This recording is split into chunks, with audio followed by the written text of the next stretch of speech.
My name is Jonah. I am 60 years old, and until recently, I thought I had everything under control. My life was peaceful, orderly. I lived with my wife Beth in a country house surrounded by forests, the same land I had hunted on since I was a boy. It was a peaceful place, away from the chaos of the city, and until recently, I thought it was all I needed to be happy. I had never had a great interest in technology, social media, cell phones. That whole world seemed foreign and useless to me.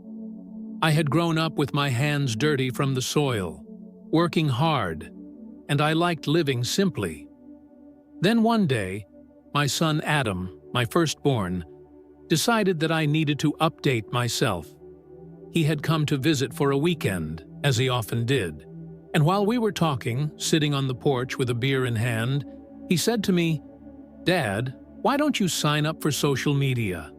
That way, you could stay in touch with family and friends. You know, everyone is there now. It's a way not to lose contact." There was nothing wrong with that, I thought, and in a sense, he was right. With the children grown and the house becoming quieter, the idea of seeing what old friends and distant relatives were up to seemed interesting to me. So, with Adam's help, I signed up. I created a profile on Facebook, uploaded a recent photo he had taken of me, and began to explore this new world. At first, it was all rather fun. I looked at photos of old schoolmates, laughed seeing how much some friends had aged, and followed updates from my children, who, unlike me, seemed comfortable in that digital world. I felt part of the world, even from a distance, and I liked it. There was something comforting in knowing that, despite the physical distances, I could still feel connected to others. But as time went on, things began to change. I started to notice certain details that had previously escaped me. I saw people who always seemed happy, always busy with trips, parties, social events. Colleagues buying new cars, sharing photos of their newly renovated homes, old friends celebrating their children's weddings or the birth of another grandchild. There I was, sitting in my armchair with the phone in hand, watching all these seemingly perfect lives, and inside me began to grow a feeling I had never known before: envy. I didn't realize how much it was consuming me, at least not at first, but slowly, day by day, I spent more and more time scrolling through those profiles, comparing my life to others. Why do they seem so happy while I feel stuck here? Why can't I do the same things they do? I've worked hard my whole life, and yet it feels like I have nothing to show for it. And it wasn't just a matter of money or success. I found myself judging every little detail of others' lives. I saw photos of smiling families and thought, I bet they're not as happy as they seem. I wonder how many difficulties they're hiding. I saw friends enjoying dinner at an elegant restaurant and thought, it must all be an appearance. How can they afford that? They must be drowning in debt.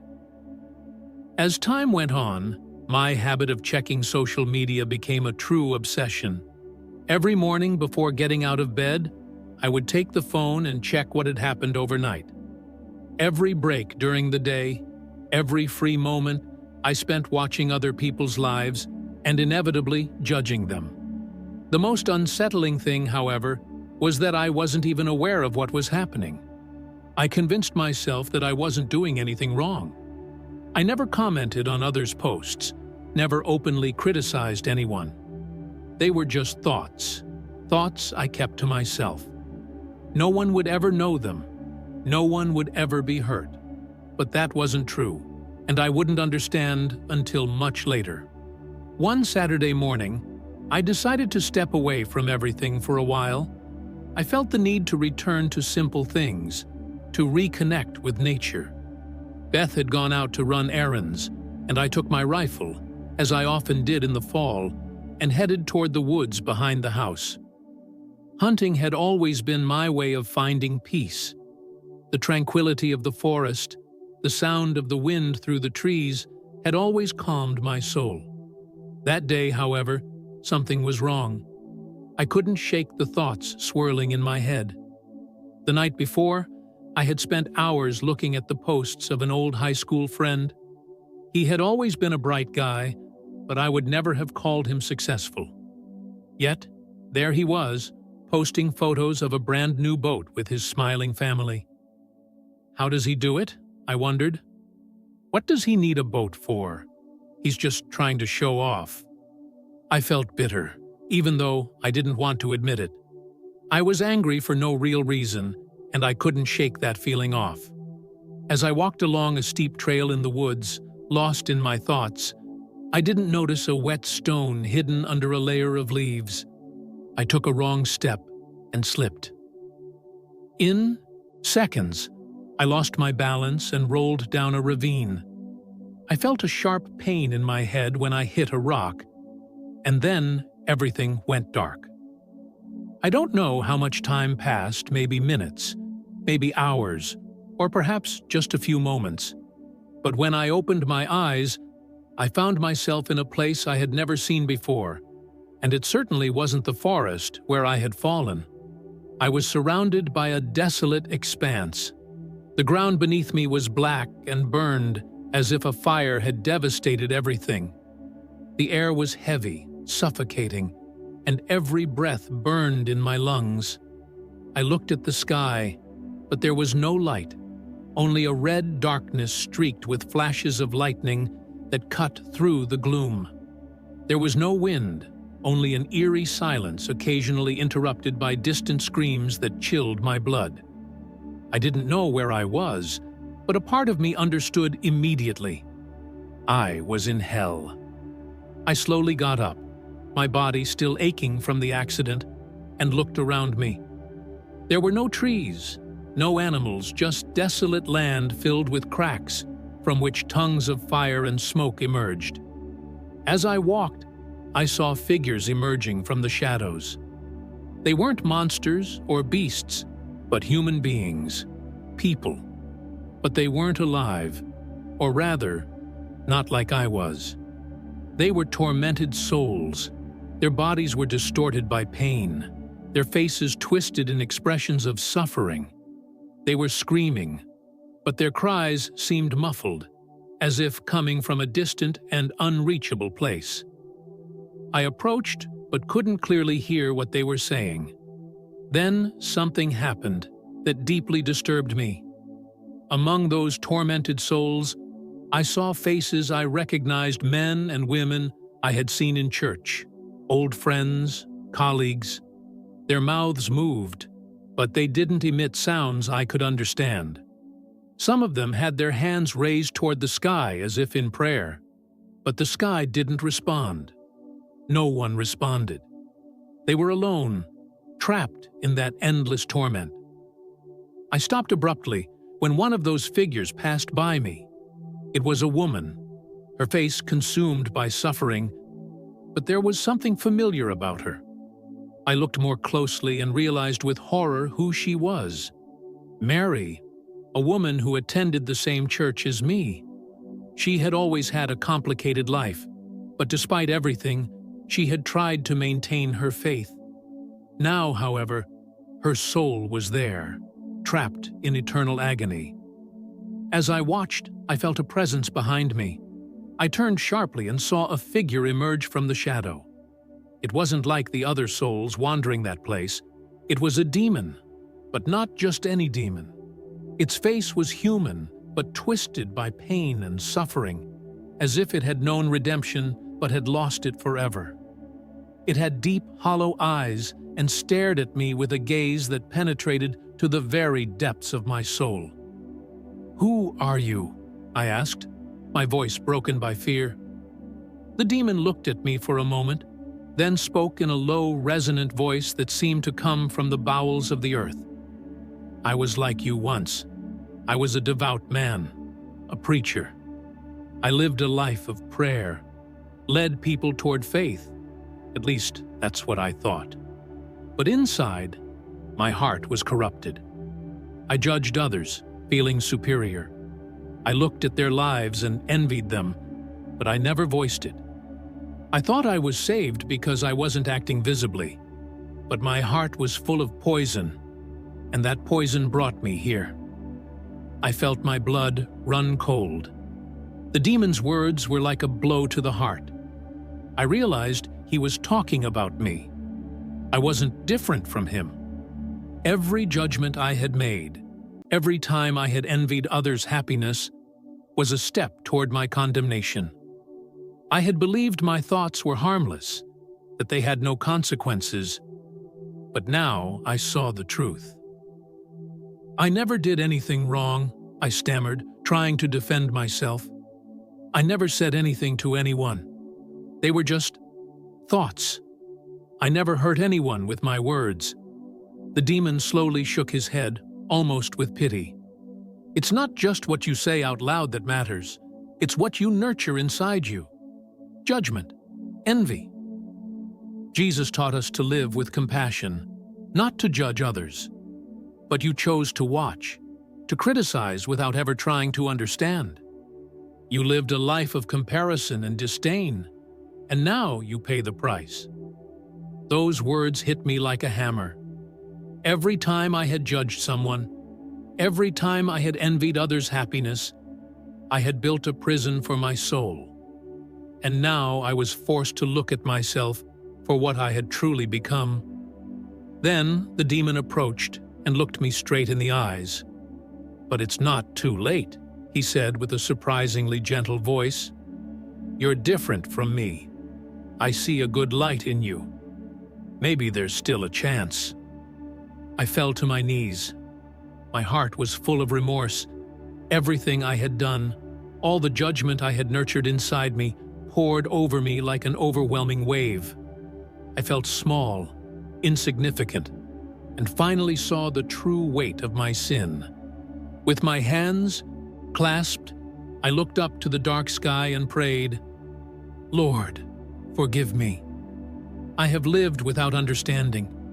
I have judged others without ever seeing their true pain. I have envied their happiness without knowing what lies behind it. Please save me." Then everything disappeared. I woke up suddenly in a hospital bed. The light was blinding, and the noise of the monitors around me filled the air. I struggled to recognize where I was, but my wife's voice, Beth, slowly brought me back to reality.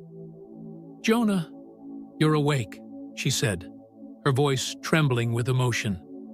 Her hands were warm, holding mine tightly, and I could see the tears shining in her eyes. "You've been asleep for an entire week. We thought we lost you." A week, those words hit me like a whip. I felt as if I had been away for years, trapped in an eternal nightmare. The hell I had seen, the tormented souls, the screams, the oppressive silence, was it real? Or was it just a dream caused by the coma? But the pain, the awareness of what I had done, still felt alive, like an open wound in my soul. I slowly turned to Beth. Her eyes full of concern and love made me feel safe, at least for a moment. But I knew I wasn't the same man as before. Something inside me had changed forever. The following days were a slow recovery. The doctors told me I had been lucky. The fall in the woods had caused a severe concussion and several fractures, but nothing that couldn't heal with time. Physically, I was destined to recover, but inside, I knew that spiritual healing would be much more difficult. Every night, as I lay in the hospital bed, the memories of that hellish journey returned. I couldn't get the faces of the people I had seen in hell out of my mind, the familiar faces twisted by suffering, and especially the demon who had spoken to me with that strange mix of pity and condemnation. His words still echoed in my mind. "It's not too late. Sincere repentance can still save you." In that moment, I truly understood what it meant. It wasn't enough to say that I hadn't hurt anyone. It wasn't enough to avoid hurting people with my words. The real sin was what I had allowed to take root in my heart, the silent judgment, the envy towards others, the belief that I was better or deserved more. All of that had slowly corrupted my soul like an invisible poison. After being discharged from the hospital, I went back home. My outward life seemed the same, but I was not. There was a new awareness that accompanied me wherever I went. Every time I took the phone in my hand, I felt a knot in my stomach. It became natural to open Facebook or Instagram and scroll through posts from people I knew, but now I saw everything with different eyes. Every photo, every comment I read was a reminder of how far I had fallen, of how I had allowed judgment and envy to govern my thoughts. One day, Beth found me sitting on the porch, the phone in hand, lost in my thoughts. "Jonah, are you okay?" she asked, worried. I shook my head. "I don't know," I replied. "I've made a lot of mistakes, Beth. I've spent too much time watching others' lives, envying them, judging without even realizing it. And now it feels like I can see everything for what it really is, but it's not easy. I don't know how to get out of it." Beth sat next to me and took my hand. "You don't have to do it alone. We all make mistakes, but you can change. You can stop looking outward and start looking inward. If there's one thing I've learned all these years, it's that we can always start over." Her words gave me some comfort, but I knew the change had to come from within me. I couldn't continue to live like this. That evening, I decided to make a drastic decision. I opened my phone, went on Facebook, and deactivated my account. Then I did the same with Instagram and all the other social platforms I used. It was a small action, but it represented something much bigger. I needed to free myself from what had trapped me.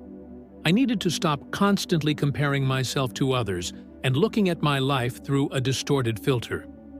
In the days and weeks that followed, I dedicated myself to something new every day. I prayed not just for myself, but for the people I had judged. I prayed for their happiness, for their peace, for their success. I prayed that I could see things with new eyes, with compassion, not with envy.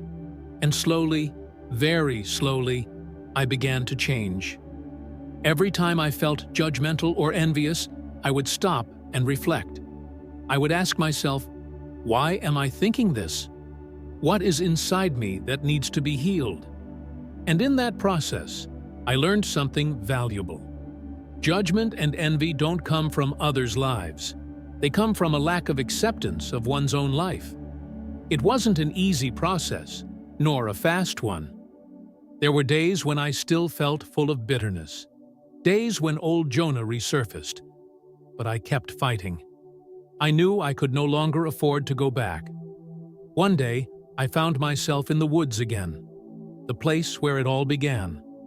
I walked along, the trail I had walked so many times, but this time, my mind was clear.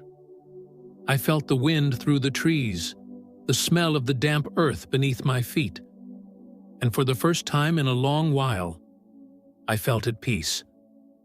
I wasn't thinking about what others were doing. I wasn't comparing my life to anyone else's. I was just living in that moment, and that was enough. My journey isn't over. I don't think it will ever truly end. But I've learned one thing. The real enemy isn't outside of us. It's not other people's lives. It's not others' successes or happiness. The real enemy is inside. It's that silent voice that pushes us to judge, to envy, to desire what we don't have. And as long as we don't learn to quiet that voice, we will always be prisoners of ourselves. Every day now, I strive to live with humility. Every prayer I make, I do it with my heart, asking God to help me see others not as rivals, but as fellow travelers, people with their own struggles, with their own battles, just like me. And if there's one thing I've learned from that terrible journey to hell, It's that no matter how much you believe you're right or harmless, it's the heart that matters. And only a heart full of love and compassion can truly be free. Thank you for listening to my story until the end. I kindly ask you to help us spread Christian thoughts as much as possible. Please write, comment, and share this story with friends and family. Your support will not only be a great comfort to me, but can also inspire others to reflect and find their own path to serenity. I will be immensely grateful and bless you for your help and generosity. Together we can create a community based on love, compassion, and mutual understanding. God bless you.